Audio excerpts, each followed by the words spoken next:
I've seen some major mistakes after people have had what we call boxer's fracture. So, a boxer's fracture is a fracture to the fifth metacarpal right here near that big knuckle, your MP, not your MP joint. These are the top five mistakes that people make after this type of fracture. And my name is Huang. I'm an occupational therapist and certified hand therapist.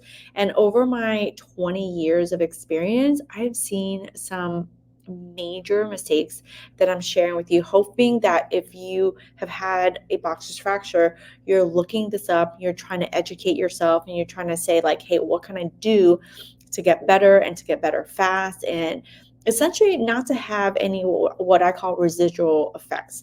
Now, we can't always help how bad these fractures can be, but I believe that there are ways in which you could work and treat so that you don't have to live with pain forever and you can get really great results. And some people can recover 100% from this. So, again, I'm going to share with you my five top mistakes people make after sustaining a boxer's fracture. I'm just going to share them right off the bat, and I'm going to tell you a little bit about why. People ignore it. People wear the wrong splint. People wear the splint for way too long, and they're doing the wrong exercises, and they don't get professional help. And I'm going to share a little bit of the whys so that you can understand better so you don't make these mistakes. The consequences of making these mistakes is that your therapy drags on for months. It is extremely painful. I have worked with so many people and they'll have other injuries, and they always tell me hand injuries are the worst. And one of the reasons why they're the worst is because they're very small, they're really intricate. There's a lot of intricate movements, intricate muscles, and things like that. And so it will be really painful. And then the second thing is, like, we want to help you avoid having to have a secondary surgery because of the complications after this type of injury. So sometimes people ignore it. People are like, hey, maybe can I wrap this myself? Can it just heal on its own? And they don't want to face up with the fact that they might have broken it. So sometimes you can fall and you'll feel like, oh, it hurt, but then the pain goes away. The thing is that you want to pay attention to it, because if you start not being able to move your hand, you're going to get stuck. Go get some help. What happens is when you get stuck, or you ignore it. When a bone breaks, it can break. It can be a really small break, and it can still stay aligned, right? And it's not separated from each other. But when you break it and there's a little separation or there's malalignment, then when it heals, because bones will always, for the most part, heal, it will just heal in the incorrect position. And if you heal in the incorrect position, meaning it's rotated, then the surgery to fix that is actually quite complicated, and you won't get the best possible results because now they have to re-break a broken, a bone that's healed in the wrong position and then fix that. And so you're better off just fixing it right away. So if you fall or you hit your hand, so boxer's fractures are usually because you punch something and you punched it incorrectly. So let's not punch hard things, people. Sometimes we can't avoid it. Sometimes people have boxer's fractures because they fall, and they just fall in a really weird angle, right? But let's try not to punch people, because that's usually, or punch things, right? Not people. Sometimes it's because we get so mad and we punch something, and then we end up with a boxer's fracture. But just take care of it early so you can avoid other complications. Wearing the wrong splint is one of the biggest mistakes that I see people do. They wear the splint because they're trying to fix it themselves, and they wear it where it covers your middle knuckle and your little knuckle. Now, sometimes you did go get help, and the professional place you into a splint that is way too long, right? And that's okay for the first maybe 5 to 7 days. But again, Number three is when you wear it too long. Maybe when you go to the urgent care, they put on a just a regular whatever cast thing for you. That is meant to be extremely temporary. It's not meant to stay on for 2 weeks, 3 weeks, 4 weeks, because when you leave that on because you're like, I'll just let it heal by itself, you're going to be placed in the wrong position. And then your little knuckle, your middle knuckle, and your big knuckle, they're going to be stuck in the wrong place.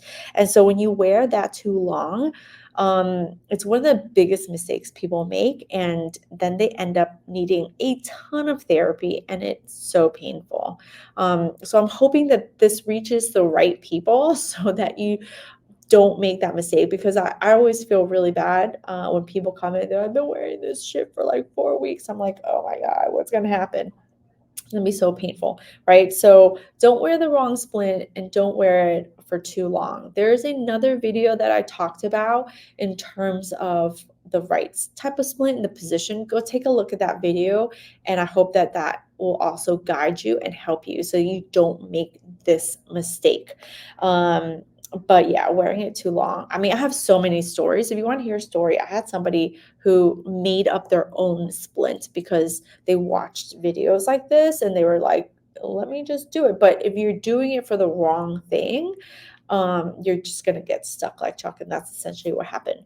But doing the wrong exercises, number four, doing the wrong exercises can cause you a lot of issues too.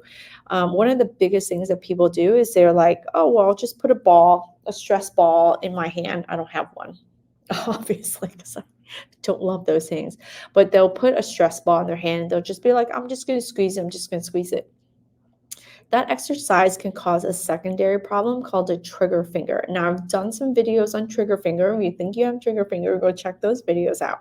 But doing the wrong exercises, just trying to make a fist is not that helpful. Now, I've had surgeons tell my patients, hey, you just need to make a fist and just squeeze some stuff. And I'm like, listen, doctors are really great. I love this surgeon. I think he does great surgeries. But from a therapy perspective, constantly making a fist can cause you to have different problems. Go check out my video where I talk about the top 5 exercises that you can do that will really help you do the right exercises, so that you don't develop more pain, right? But number 4 is the doing the wrong exercises, and doing the wrong exercises in the wrong order can really cause you some more issues. Sometimes people think, oh, because I don't have motion, I need to get strength. And strength is not necessarily the thing that you're lacking. Just feels weak because you don't have enough motion. So go check that video out. I share some really good exercises and stretches for you. So I hope that helps you if you go check out that video. And then number 5, one of the biggest mistakes I see is people just want to go onto YouTube and do it themselves. And I create YouTube videos, right? Like here we are, I'm creating YouTube videos. I also teach other therapists and I create videos there and I talk more about anatomy and things like that. However, at some point in your recovery, if you are not making the progress that you think you should make, or because it's still painful or because it's stiff, then go get professional help. I love that you're trying to do stuff on your own. I mean, we all are, right? We all, to a certain extent, we're trying to learn more about things, that happen to us so we have a better understanding.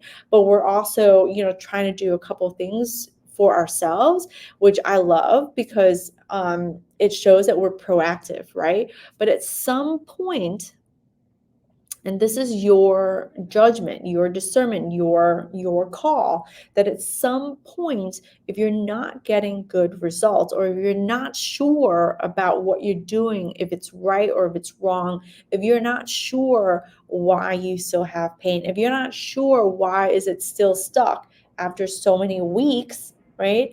Please know that you can go and get professional help, and somebody there who is an expert in this area can give you some guidance and can tell you like, hey, what's going on and what you can do about it, right? Don't wait months and months and months. Get to professional help faster. If you're in the Miami area, I would love to help you. I'm located in Miami. We're called Hands-On Therapy Services. If you're from somewhere else, I get a lot of questions like, help me with this, do this. I cannot, without any information, just tell you do stuff, because it's really irresponsible. Because I don't know the severity, I don't know what you've done. I don't, there's a lot of information that I'm missing. So I can't just be like, oh, here's my professional advice.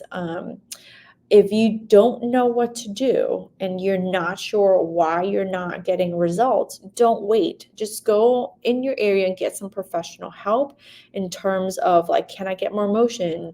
Some people message me and like, do I need surgery? I have no idea. I haven't seen your x-rays. I don't know, how long it's been. So yeah. So, and hand injuries, I mean, this is my passion, right? I love working with people with hand injuries. I love teaching all about hand injuries.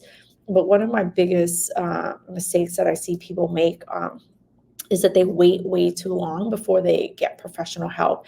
And professional help doesn't mean you have to go forever. It just means that you could go and seek out somebody that you trust, right? Someone that you trust and what they say makes sense to you.